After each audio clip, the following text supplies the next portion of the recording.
honored to be here representing the team whose passion for caring for women and babies has helped make the Henry Ford Milk Bank Jackson possible. Every day they live up to the standard that earned Henry Ford Hospital the prestigious baby-friendly designation, and only 14 hospitals in Michigan can claim this distinction. This recognizes our commitment to encouraging breastfeeding and caring for mothers according to the guidelines established by the World Health Organization and the United Nations Children's Fund.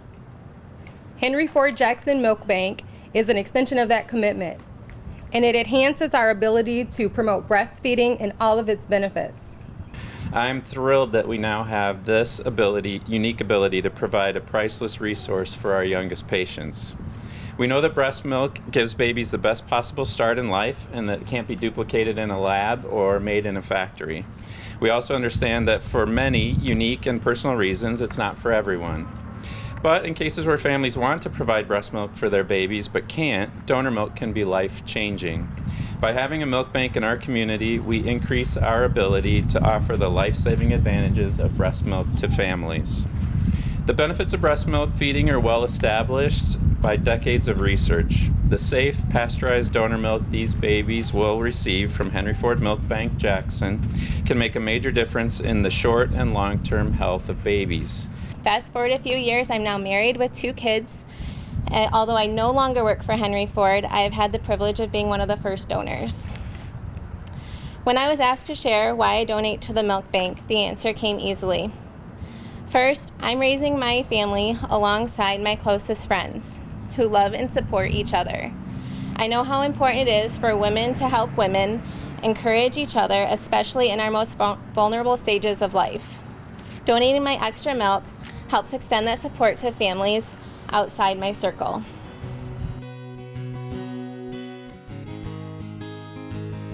This is a very important mission for the really Senate. There's no question. I'm so excited that I've been able to partner and be able to bring in federal funds for what is very significant for new babies, low birth weight babies, babies getting started in life, where we know breast milk is the best kind of milk, and sometimes that's just not possible for a mom to do, and so we want to make sure that there's other ways to get breast milk, and to have so many wonderful women willing to donate if they have excess milk and can bring it to the milk bank and then have it available both for those in the hospital. They're going to start with new moms, in the hospital and babies in the hospital, and then moving out broadly the community. But it's really about giving babies and supporting moms to give babies the very best, healthiest start in life. And I can't think of anything more important.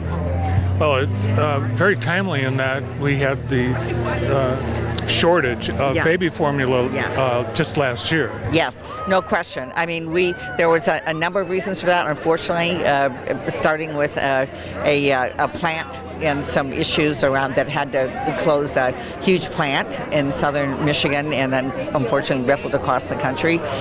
We have done a number of things to fix that, and I've been very involved in efforts to make sure that formula is available and there are more options and so on. And formula is important, but what is happening here is really what we call liquid gold. It is the best way for a baby to get a healthy start is breast milk, and it's wonderful that women are willing to come forward and be a part of volunteering to make that happen.